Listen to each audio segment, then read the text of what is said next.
May 23, 1940, Carinhall, East Prussia.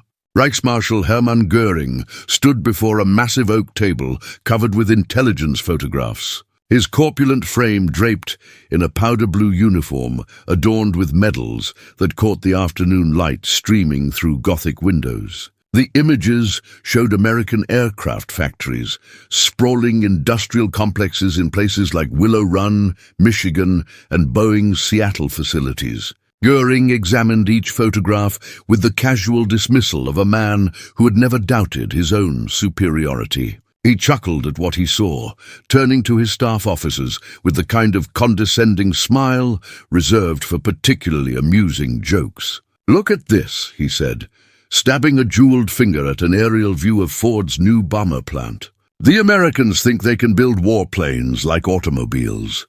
They have no understanding of what it means to craft a machine for aerial combat, but what Goring couldn't see in those static photographs was the revolution that was already transforming American industry into something the world had never witnessed before." Goring's contempt was rooted in a lifetime of aviation experience that had shaped his understanding of how fighter aircraft should be built.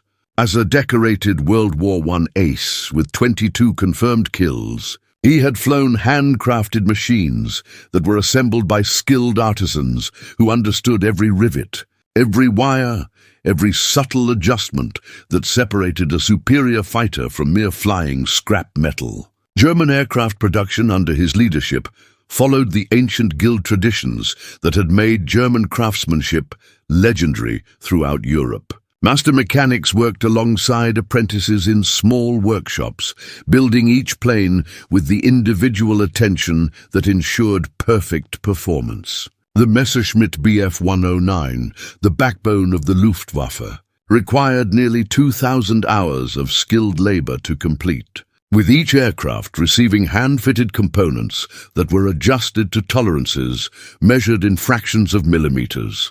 This artisanal approach produced fighters of exceptional quality, aircraft that German pilots trusted with their lives because they knew that German hands had crafted every component with pride and precision. But Goring's certainty about the superiority of this system would soon collide with an American approach to manufacturing that defied everything he thought. He knew about industrial production. American industrial philosophy in 1940 represented a complete rejection of the European craft, tradition that Goring held sacred. Henry Ford's assembly line revolution had already transformed automobile production, proving that complex machines could be built faster, cheaper, and in greater quantities by breaking construction into standardized steps performed by workers who specialized in single tasks. When Ford's son, Edsel, announced that the company would adapt these techniques to aircraft production, European observers dismissed the idea as typical American naivety. Aircraft, they argued, were far too complex and sensitive to be built like Model T Fords.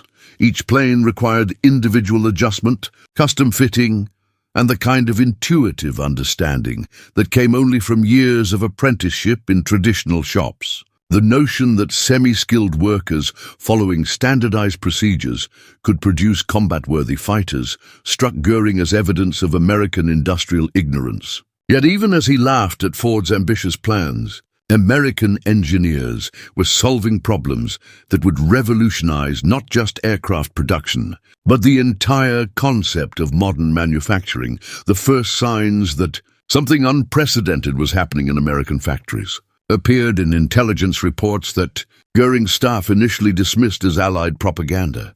By late 1941, American aircraft production figures were climbing at rates that seemed mathematically impossible under traditional manufacturing methods. The Willow Run plant, which Goring had mocked in those early photographs, was reportedly producing B-24 Liberator bombers at a rate of 1 aircraft per hour during peak periods. Such numbers defied everything that German aviation experts understood about the complexity of aircraft assembly. A B-24 contained more than 300,000 individual parts, required 150 miles of wiring, and demanded precision assembly that German craftsmen needed months to complete. Yet American workers, many of whom had been farmers and housewives just months earlier, were somehow assembling these complex machines with speed and accuracy that surpassed Germany's most experienced aviation plants. Goring ordered his intelligence officers to verify these reports, certain that they would prove to be exaggerations designed to intimidate German leadership. Instead, confirmation came from sources that could not be questioned.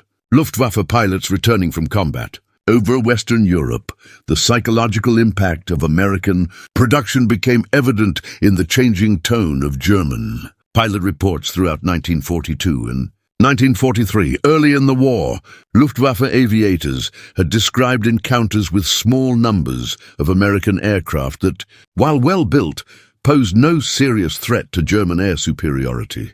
By 1943, these same pilots were describing scenarios that seemed to come from nightmare rather than tactical analysis. American bomber formations that German intelligence had estimated at 50 aircraft were appearing with 200 planes. Fighter escorts that should have numbered in the dozens were arriving in formations of 300 or more. Most disturbing of all, when German fighters succeeded in shooting down American aircraft, they were replaced within days by new planes that seemed to emerge from an inexhaustible supply.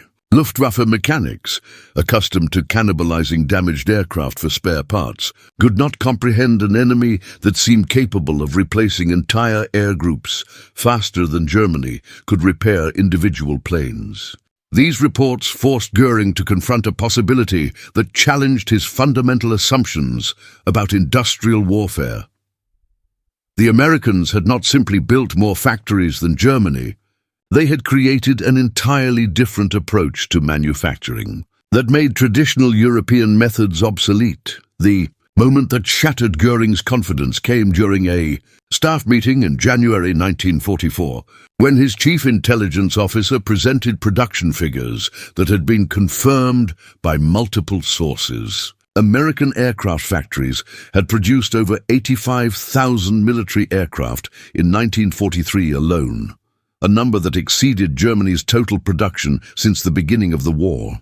More devastating still, American production was accelerating rather than slowing, with projections indicating that 1944 would see over 100,000 new aircraft rolling off assembly lines that operated 24 hours per day, 7 days per week. These numbers represented more than mere quantity. They indicated a fundamental transformation in the nature of industrial warfare. Where Germany had built an air force, America had built an aircraft-producing machine that could replace losses faster than any enemy could inflict them. Göring stared at these figures in stunned silence, finally understanding that his laughter at American assembly lines had been premature.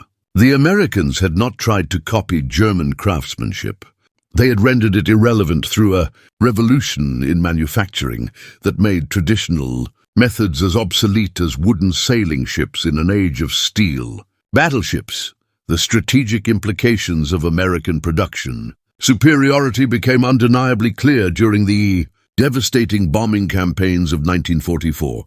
Operation Point Blank, the Allied air offensive against German industrial targets, demonstrated the practical consequences of America's manufacturing revolution. Wave after wave of American bombers, escorted by fighters that seemed to multiply despite German efforts to destroy them, systematically demolished the carefully crafted infrastructure that Göring had built over decades. German aircraft factories, with their emphasis on skilled craftsmanship and individual attention to detail, proved impossible to disperse or protect against sustained bombardment. When the Americans destroyed a traditional German workshop, they eliminated not just equipment, but irreplaceable human expertise that had taken years to develop.